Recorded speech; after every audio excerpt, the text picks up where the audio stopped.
പിതാവിന്റെയും പുത്രന്റെയും പരിശുദ്ധാത്മാവിന്റെയും നാമത്തിൽ ആമേൻ. വിശുദ്ധ യോഹന്നാൻ എഴുതിയ സുവിശേഷം 20-ാം അധ്യായം 1-2, 11 മുതൽ 18 വരെയുമുള്ള തിരുവചനങ്ങൾ. ആഴ്ചയുടെ 1-ാം ദിവസം അതിരാവിലെ ഇരുട്ടായിരിക്കുമ്പോൾ തന്നെ മഗ്ദലന മറിയം ശവകുടീരത്തിന്റെ സമീപത്തെത്തി വന്നു. ശവകുടീരത്തിന്റെ കല്ല് മാറ്റപ്പെട്ടിരിക്കുന്നതായി അവൾ കണ്ടു.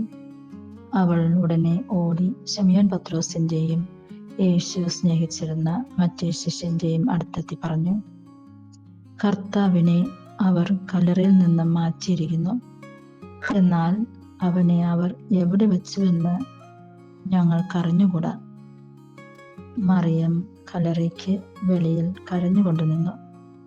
അവൾ കരഞ്ഞുകൊണ്ടിരിക്കുമ്പോൾ കുനിഞ്ഞ് കല്ലറയിലേക്ക് നോക്കി. വെള്ളവസ്ത്രം ധരിച്ച 2 ദൂതന്മാർ യേശുവിന്റെ ശരീരം വച്ചിരുന്നിടത്ത് ഒരുവൻ തലയ്ക്കലും ഇതരൻ കാൽക്കലുമായി ഇരിക്കുന്നത് അവൾ കണ്ടു. അവർ അവളോട് ചോദിച്ചു, സ്ത്രീയെ, എന്തിനാണ് നീ കരയുന്നത്? അവൾ പറഞ്ഞു, എൻ്റെ കർത്താവിനെ അവർ എടുത്തുകൊണ്ടുപോയി. അവർ അവനെ എവിടെയാണ് വച്ചിരിക്കുന്നതെന്ന് എനിക്കറിഞ്ഞുകൂടാ. ഇത് പറഞ്ഞിട്ട് പുറകോട്ടു തിരിഞ്ഞപ്പോൾ യേശു നിൽക്കുന്നത് അവൾ കണ്ടു. എന്നാൽ അത് യേശുവാണെന്ന് അവൾക്ക് മനസ്സിലായില്ല. യേശു അവളോട് ചോദിച്ചു, സ്ത്രീയെ, എന്തിനാണ് നീ കരയുന്നത്? നീ ആരെയാണ് അന്വേഷിക്കുന്നത്? അത് തോട്ടക്കാരനാണെന്ന് വിചാരിച്ച് അവൾ പറഞ്ഞു, പ്രഭു, അങ്ങ് അവനെ എടുത്തുകൊണ്ടുപോയെങ്കിൽ എവിടെ വച്ചെന്ന് എന്നോട് പറയുക.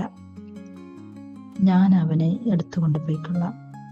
യേശു അവളെ വിളിച്ചു, മറിയം. അവൾ തിരിഞ്ഞ് റബോണി എന്ന് ഹെബ്രായ ഭാഷയിൽ വിളിച്ചു. യേശു പറഞ്ഞു, നീ എന്നെ തടഞ്ഞു നിർത്താതിരിക്കുക. എന്തെന്നാൽ ഞാൻ പിതാവിൻ്റെ അടുത്തേക്ക് ഇതുവരെയും കയറിയിട്ടില്ല.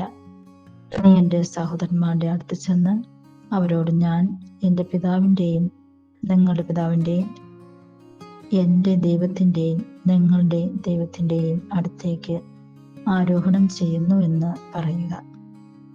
മഗ്ദലന മറിയം ചെന്ന്, ഞാൻ കർത്താവിനെ കണ്ടു എന്നും അവൾ ഇക്കാര്യങ്ങൾ തന്നോട് പറഞ്ഞുവെന്നും ശിഷ്യന്മാരെ അറിയിച്ചു. ഇന്ന് തിരുസഭ വിശുദ്ധ മഗ്ദലന മറിയത്തിൻ്റെ തിരുനാൾ ആഘോഷിക്കുന്നു. മഗ്ദലന മറിയത്തിന് യേശുവിനോടുണ്ടായിരുന്ന സ്നേഹം നമ്മൾക്ക് ഈ വചനഭാഗത്തിലൂടെ മനസ്സിലാക്കാം. അതിരാവിലെ അവൾ എണീറ്റ് പോവുകയാണ് യേശുവിനെ കാണാനായിട്ട്. കാണാതിരിക്കുമ്പോൾ ഉണ്ടാകുന്ന ആ വിഷമം നമ്മൾക്ക് മനസ്സിലാക്കാനായിട്ട് സാധിക്കും. അപ്പോഴാണ് മാലാഖമാർ പറയുന്നത്, മരിച്ചവരുടെ ഇടയിൽ യേശുവിനെ നോക്കണ്ട എന്ന്.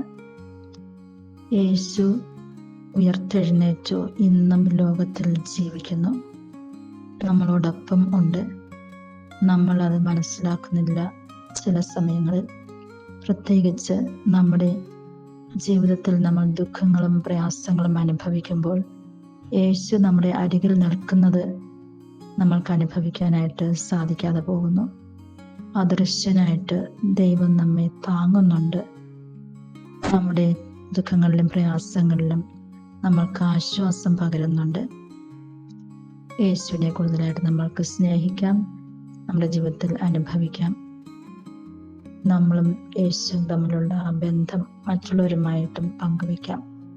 അതിനായിട്ടുള്ള കൃപാവരങ്ങൾ പിതാവായ ദൈവം നമ്മൾക്ക് ഓരോരുത്തർക്കും നൽകട്ടെ എന്ന് പ്രാർത്ഥിക്കുന്നു.